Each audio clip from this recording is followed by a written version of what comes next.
Hey everyone, welcome to Reddit Readout. Today we are checking out People of Reddit. Story 1. I got some petty revenge on an abuser, which was nice. Background: I was abused mentally and physically by 4/6 family members, and sexually abused by 2/6. I went NC more than 5 years ago. My abusive mother died just over a year ago. I've finally finished going through probate on her estate, which was pretty terrible in and of itself. However, I got some petty revenge on one of my first abusers, which was nice. I caught the executrix, my oldest sister, see asterisk below, on an absolutely stupid lie. She'd been dragging her feet on getting us our part of the estate, just to fuck with us. All in writing. Lies, delays, excuses. Finally, she was saying the lawyer's secretary had been trying to call us for days, said she'd left messages and that maybe we'd deleted them by accident, etc. We knew her game though, and despite her efforts to hide the family's lawyer's contact information, we found it and contacted him. The lawyer was stunned. No one had been trying to contact us. Such an easy lie to disprove.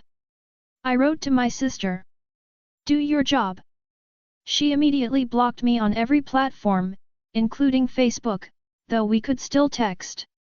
I knew I was free. I texted to inform her that we would be working directly with the lawyer from now on, to never contact us again, and that Dad was right about you. I wasn't referring to anything specific. I didn't have to.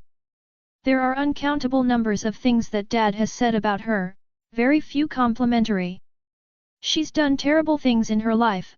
Like all true narcissists, she'd left a trail of destruction in the lives of those she crossed paths with. Her being told that Dad was right about you would have set off a storm of paranoia, panic, and narcissistic collapse, as she would be forced to review the horrible things she'd done in her life, things she knew she was truly guilty of, and what our dad would have said about them. I hope her moment of involuntary self-reflection was unpleasant. What would have been worse for her was the horrifying realization that whatever she imagined Dad had said about her, he'd said it to me, which meant in her mind I already knew the things that she was most afraid of me knowing. She'll have that nagging at her for the rest of her life. And I'm gone forever, she'll get no answers, and she's got no one to take it out on except herself. Oh, and her fourth husband, the poor dumb bastard. Thank you for reading. P.S. Ironically, I actually do know some pretty terrible dark secrets of hers, secrets that should have gone to the grave along with our parents. But it was Mom who told my sister's secrets. She gave them away with a breezy indifference while holding an empty wine glass. She was totally unconcerned. Any hurt she'd just done to someone else meant nothing to her, any more than how a table felt. A table was a thing, and to her, so were people. Asterisk, she wasn't the head vampire, but she was the assistant to the head vampire. She's a gold-plated double-barreled narcissist with the conscience of a cat and 11/12ths on the DSM, a cloud of malevolence in a person suit. Maybe 12/12ths.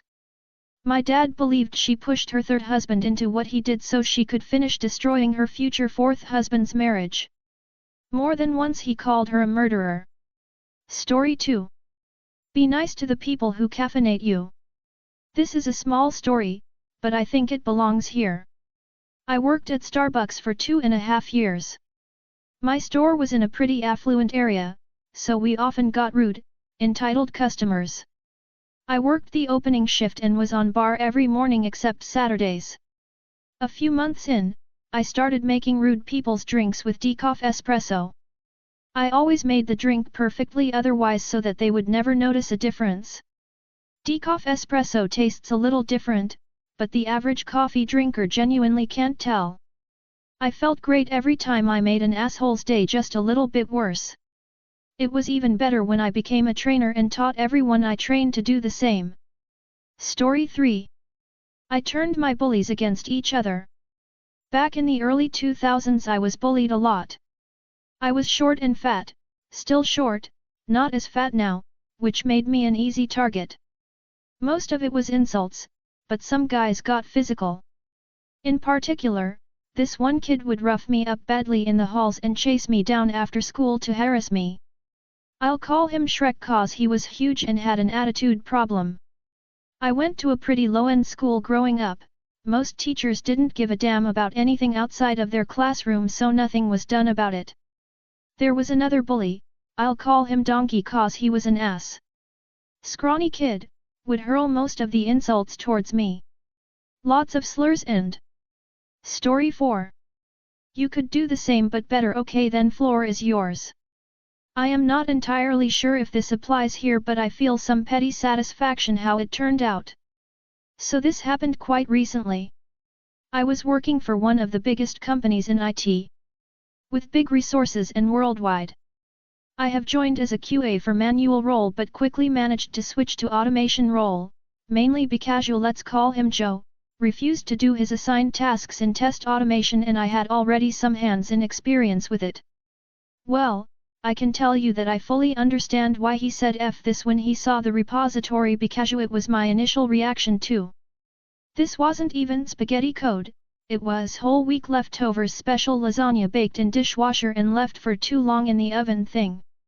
Superb crispness and flakiness. However, I started doing cleanups and refactoring to push the code into digestible form, though made few remarks we should scrap this crap and build along of it something new. Either way, Joe was always somewhere around to pull me to the ground level with his remarks about my experience and what kind of automation QA I am, which pissed me a little, but I decided to ignore that most the time. I treated it in a way that Naismith is a good thing because I could get too haughty. I noticed though that I started to stress too much and can't sleep well, and despite the attitude of ignoring his remarks, his words ring in my ears. Long story short, some time has passed, I got better offer. Mind you, the whole time he, Joe, was totally uninterested but officially complaining to our manager I am not letting him in, which is bollocks because your repo is public and if you got a question about what given method does, just ask, but whatever dude. I even run for a short while coding dojo to even the level. Joe scheduled on my last day, last hour/hour and a half. So you can clearly see what he thought of me and my work, a meeting about automation. Honestly, it was enough time to literally skim through our test automation infrastructure, code, tools, and etc. Now I tried my best to make it more readable, but sometimes stuff is so messed up you have to scrap it and start anew. I made a proposition how to handle that even rewritten big chunk of code, showed him that as well. When I started showing him what and where is how to run this and that how to set up certain tools, he just nodded and was constantly saying it's easy with a smirk. I asked few times if he understands what is coming from where and if he will be able to follow later on when I am not around. Day. Okie dokie then. So I packed my laptop, went to support, and they asked if I want my AD wiped. Sure, why not?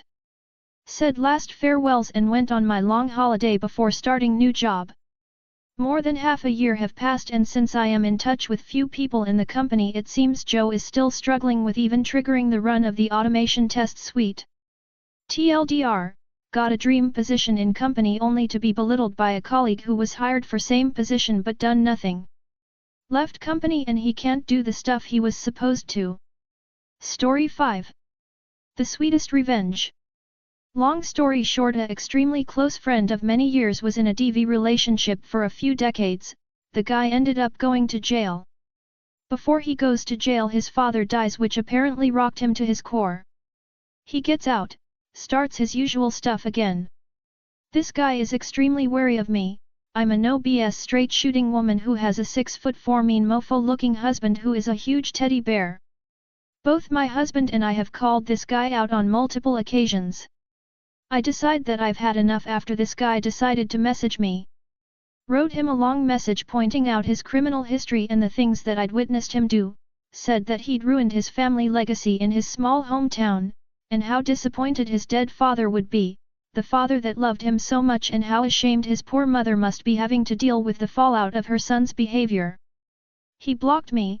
Read the message to my friend, who then called me and told me about it. I have no regrets. Story 6. Refused to take the deposit and just let me go. Now you have to pay.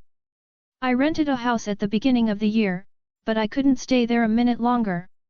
It was a shitty house, and everything broke down days after I moved in. I had major leaks, flooding in the kitchen, mold, etc. I told the landlord, and she said, fix it yourself. It's not even a big issue. After 3 months, I gave her a 1-month notice that I was moving out. I told her she could have the deposit since I was breaching the contract. The contract stated that I would rent her house for a year. But no, she said I had to pay her the rent for that month too. It's already included in the contract. In the case of moving out, I don't have to pay for the rent for the last month I live there, because it's already included in the deposit. She also wanted fees for her time to look for a new renter. Hell no, I wasn't doing that. I consulted with my real estate agent friend and showed her the contract. I asked for her help on what I could do. I didn't want to pay for the last month's rent since I was only there for 10 days. My friend told me that the landlord couldn't do that, and that she had already overcharged me for the deposit stated in the law.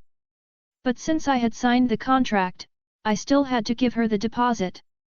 However, I could sue her for overcharging me and extortion. So, I sued her. I didn't have to pay the last month's rent, and she had to pay a big fine. Edit for more context, I live in Thailand. As the law states, the first time you moved in, you have to pay 1 month rent in advance, a deposit in case of contract breaching, in this case, not staying there for a year, worth 1 month of rent. In my case, my rent was 7,000, so I had to pay 14,000. And for the damaged item, it'd be charged item by item as appropriate. She overcharged me 3 times. And that's against the law. Story 7. I hid some merchandise when I quit my job lol.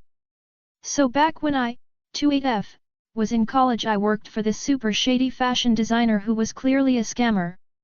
The first scam was having 8 interns and paying us a $25 stipend for 15 hours a week lol and a monthly pick from the clothes. The second scam was she would put up photos of clothes on her website that she would then have made by a cheap-ass seamstress. Most of the time they were passable, other times it was clearly not what they were ordering. Sometimes people would order a medium dress and she'd cut the tag off of an XL and send it because that was all we had. Just shady.